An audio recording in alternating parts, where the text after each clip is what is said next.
This is the World Innovators Podcast with your host, Donna Peterson. I am so excited today because I am talking with Ed Binsted from International Bottler and Packer magazine. Now, Ed today is going to dive into what he sees is going to be happening with the food and beverage industry, which I don't know about the rest of you, but when I go to the store, there are so many different choices. You know, you have your health choices, you have your microbrewers, there's so many choices out there. And that is why now is the time where people are going to have to do quality marketing initiatives to get their brands found. But before we get started, my name is Donna Peterson, and you are listening to the World Innovators Podcast. I talk with business owners, publishers, marketing executives all over the world to see what trends are working, what's not, and what's in store for us for the future. So let's jump in. Good morning, Ed. Good morning, Donna. How are you? Good. How are you today? Fine. The sun is shining. I hope it is with you over in the States as well. No, it is. Well, of course, you're in the afternoon. I'm 8 o'clock in the morning, and it is dark, gray, and rainy. So it's quite depressing here this morning. Sorry to hear that. But I am very excited to talk to you because, as I mentioned, I was in a store this weekend, and the amount of choices out there for food or beverage. I was trying to find a drink to go home in the car. So I was looking at my kombucha teas, and the number of kombuchas to look at, it's overwhelming. But I wanted to know from you, what do you think will be the biggest trends for the food and beverage industry in 2022? Okay, well, I think we can look at a very positive outlook, first of all.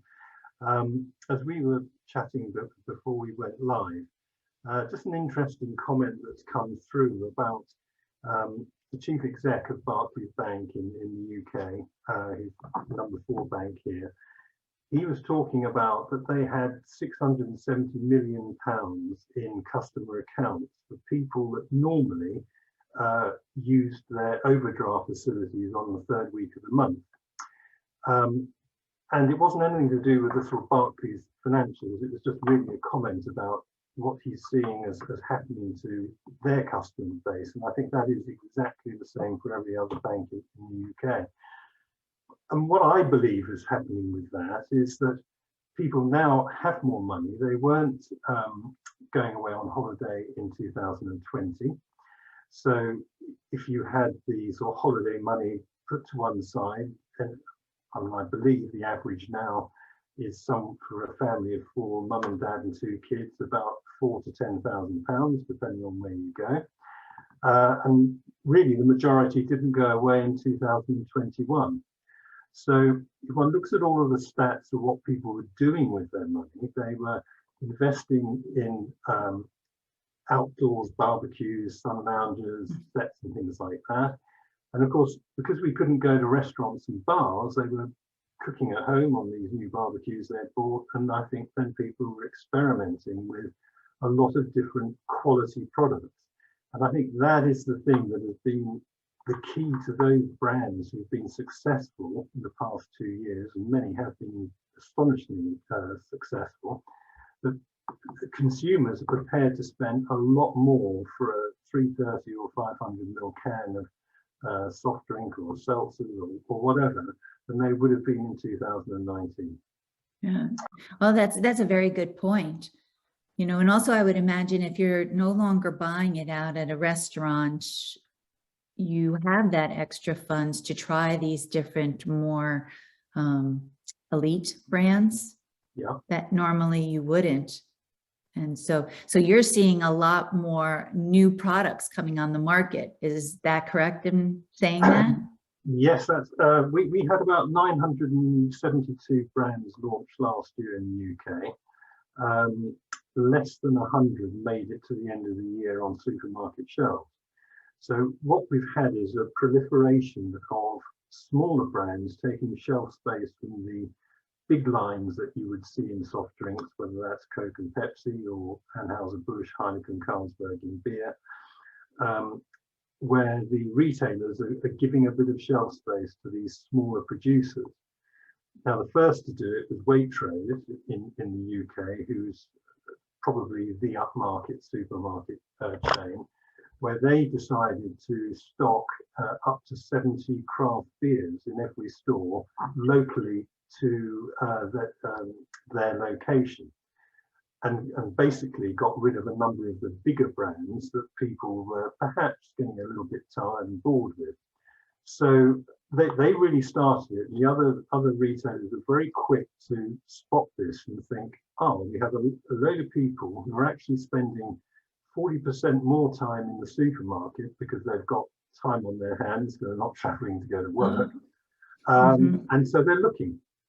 And so where we used to have this thing in the UK, and I'm sure most of Europe and probably the States, of saying that people spent 2.5 seconds looking for the product they wanted, they're actually looking further afield from where they would normally go, and they're looking at other products, picking them up, perhaps even reading the ingredients, to satisfy both their curiosity and what they perceive to be healthy products as well. So when you then look at the sort of new generation of drinks like the hard seltzers and CBD and kombuchas and infused waters, they are all growing hugely. And then, of course, on the back of this massive increase in gin sales, tonic waters and many variants of tonic waters to go with many variants of gin have all been launched in the past year. And just as an example, mix of products have gone up to £430 million, which are up 23% on the year before. And of course, the other area which people are trying, which is quite interesting, is the ready-mix cocktail market. Yeah. Yes. Because not many people have the sort of space to have every single spirit mixer in their drinks cupboard. So if you've never tasted tequila before, you can buy a single can of a tequila cocktail base. And if you like it, then you might go and buy the big bottle and try it at home. If you don't, you haven't lost much but one can of product. Right. So right. I can see why the brand owners have been really pushing this hard. The sort of ready-to-drink mixer market, we've had a number of variants of Jack Daniel's here in the UK launched in the past couple of weeks, which is very, very interesting, actually. Yes, I've seen that here in the States, because as soon as I entered the liquor store the other day, they had a display, and it was exactly what you're talking about. It was, your margarita, your Manhattan, so it was all made and ready for you. Yeah. And then the individual, it wasn't that large, so it was small, so they could go home, try it. If they liked it, then they could, purchase more. Yeah, and a cocktail book to go with it. So. Yes. Yeah. But with so many products, what is going to be the biggest marketing challenge then for these food and beverage brands, to stand out?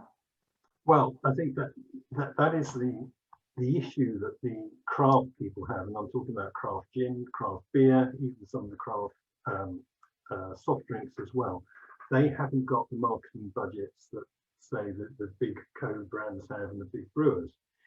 They haven't got the space to also support soccer teams and whatever else, and all the other sports channels and the Olympics and everything. So they are going to have to be very, very smart, I think, staying niche and attracting people in their area, because the one thing the craft guys don't want to do is to say, get a listing with a huge supermarket like Tesco's or Asda in the UK.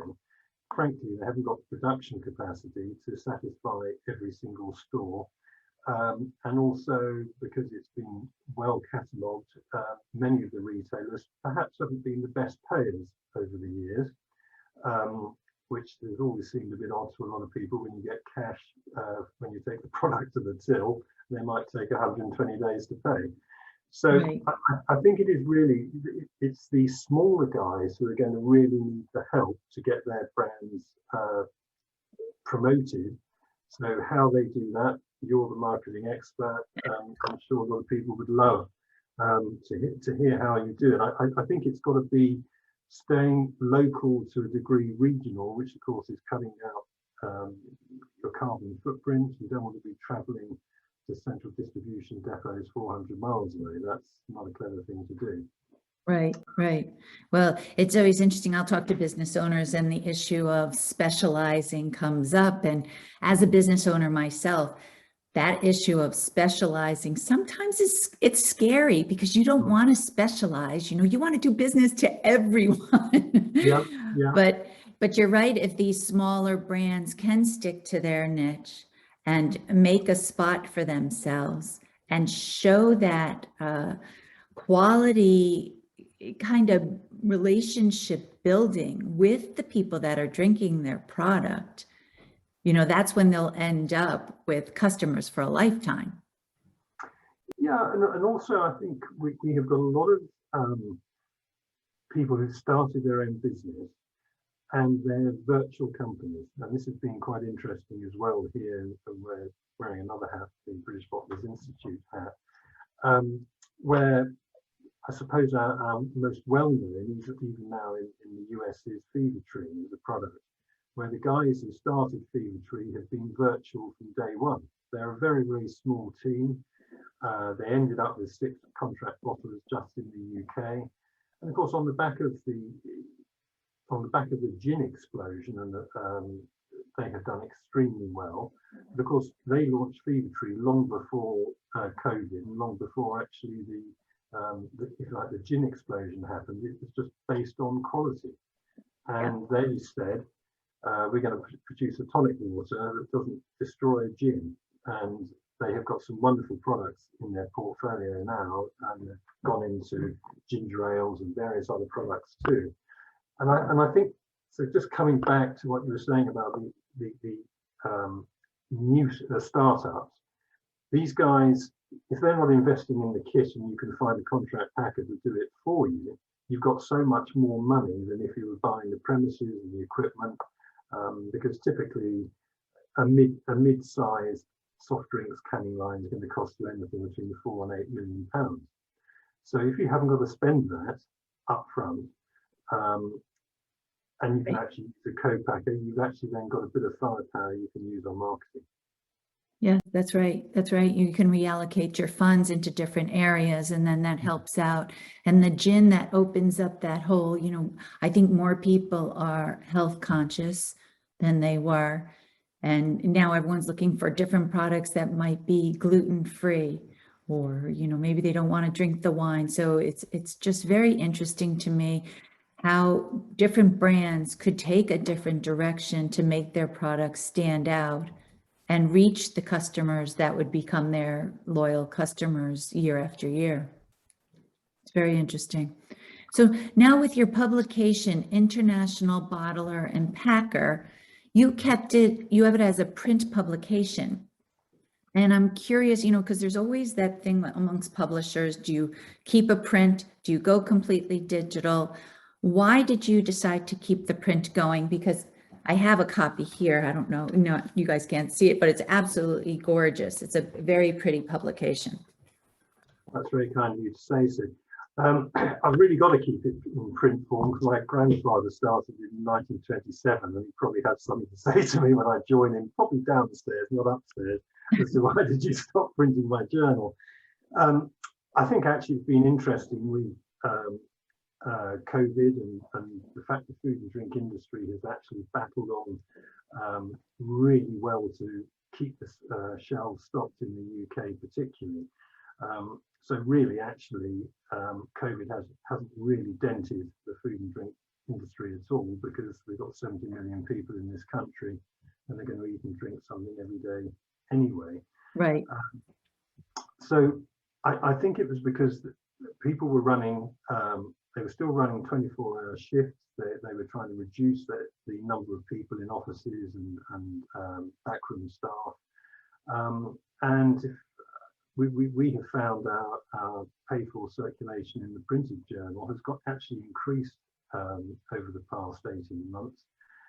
which has been wonderful. But our online circulation as well, that has just gone through the roof during COVID in the last 18 months. So in many respects, I think that's a number of reasons. I'm not sure the postal system globally is as good as it was maybe 10 years ago. And from our perspective, if I saw an address in China and read it, I wouldn't know if it was right or wrong and whether there's a Chinese postie to deliver. So it's been a real boon to us. But we're very happy to continue running the journals in tandem. In fact, when our journal goes out, it is the same magazine as you held up there goes out online. So we still have, I know that the younger generation are probably going to do everything on their iPhones or their iPads, or and we'll probably stop reading many things in years to come. But just for the moment, we've still got quite a lot of old doddery people like me around who like to read something. But there is something I have to tell you. So I was just saying how lovely your publication. There is something to getting in the magazine, holding it, and feeling the texture of the paper and the quality of the paper. It just helps reinforce your brand and giving it validity of being a quality publication that people should read, but maybe even especially if you're in this space, reference to it. So it's not just, okay, I read it, I'm going to throw it out. It's not like I don't know what you have there. If you have a People magazine, for instance, people read People magazine and about the celebrities, and then they throw it out. But something like this, you don't feel like you should throw it out. Like this issue that I have is about full circle from processing to bottling. Yeah, I think what we have found in our research, and I had other magazines in the food industry in the same sort of target market, and also cosmetics, healthcare, and pharmaceutical.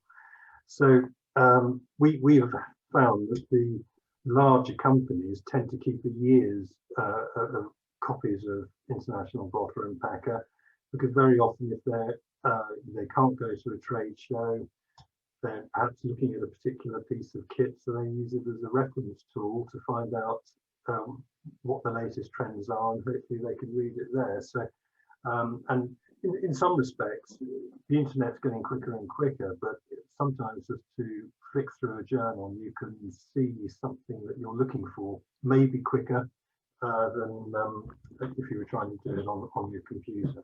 But also with the magazine, I think sometimes you might see something or read something you weren't really looking for, but you do need. Yeah, absolutely. And of course, the one thing that has happened as well with people running their factories, whether it be drinks or food factories, sort of 24/7 for the past 18 months, where they may not have been in 2019 before COVID started to hit. A lot, because they've had to rely on the skill of their team to keep machinery running.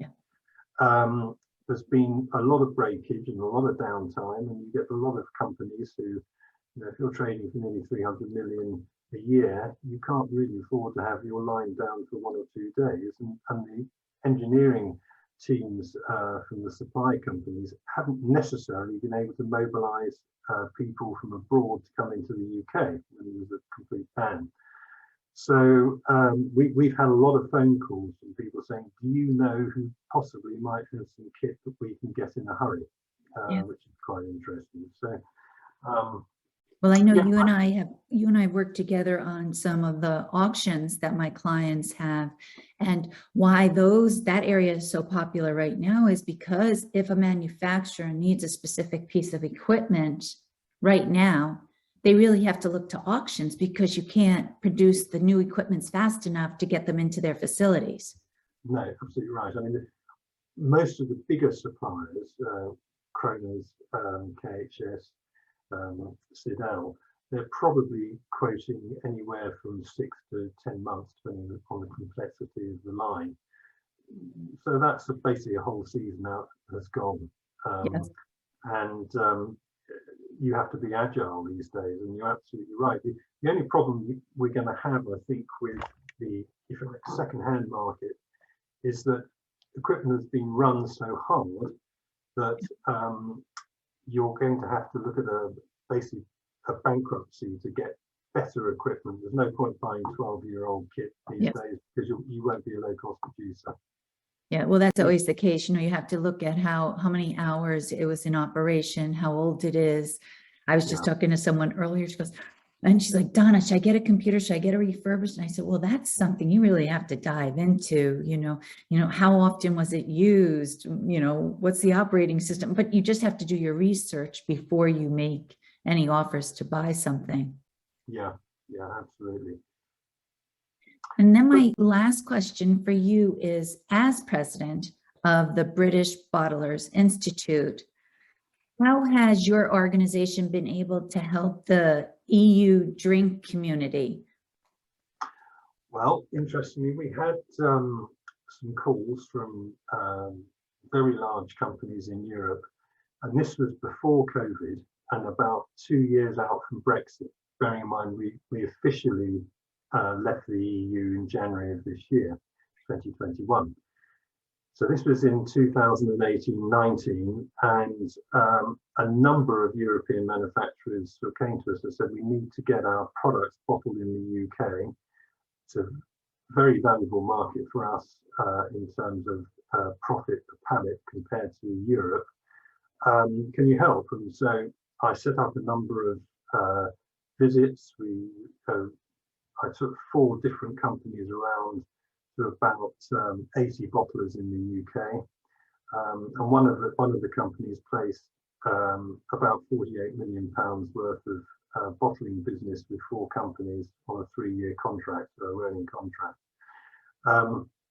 One of the advantages of running the BBI is that, of course, we know every UK bottler, so not everybody will take on contract work because they're only involved in their own brand. Right. But some of them are very happy now to say, well, we can strike up a relationship with some of these big companies that perhaps we wouldn't have had the opportunity to do before, and we would view them as a competitor. And if they're a multi-site operator, they can say, well, we can actually offer this particular site to you to bring your product here. And of course, they're thinking about, we've got the COP meetings taking place very shortly, and trying to reduce carbon footprint and everything. It makes a lot of sense if you can bring product or a brand, because to be frank, unless it's a mineral water and bottled at source, any soft drink is movable, and or alcoholic product, you can move anywhere. You just take the recipe abroad if you like. And of course, you're saving on huge numbers of trunker loads of product going on the ferries or through the Channel Tunnel, and actually the savings are quite considerable. Have you seen any of these smaller brands that contract with other bottlers that eventually, merge together? Yeah, I suppose a high profile one would be sort of Danone buying Harrogate Spring Water, where they'd had a sort of relationship of thoughts and looking at doing some work, and then they ended up buying them. Of course, it happened years ago when Nestle bought Buxton, which must be about 28 years ago, I would think. And Nestle then have bought other companies like Prince's Gate in South Wales, where certain plants in the UK, you've got an abstraction license for so many million litres, and you can't exceed that if you're fairly close to built up areas. So those guys who think, well, mineral water is the place to be, or spring water, they've then been on the acquisition trail as well. Yeah. Interesting. So then obviously with all these different food and beverage brands coming out from our conversation, we've obviously realized you need to specialize in your marketing, but also with what you're manufacturing, and some of these great relationships you can form with people, like you said, can help reduce your overhead costs. Absolutely. So that you can get more of your product out there. Yeah, and I think the other thing that's quite interesting is I suppose putting it very simply, every one of the major bottlers globally are pretty much using the same pieces of kit from the bigger manufacturers. How they then use that equipment to get their line efficiency is very different in many countries. You may find that, say, a particular, say, German manufacturer's line in Africa might run at maximum 80% efficiency, whereas in the UK it might run at 92%, and some countries in Europe about 85%.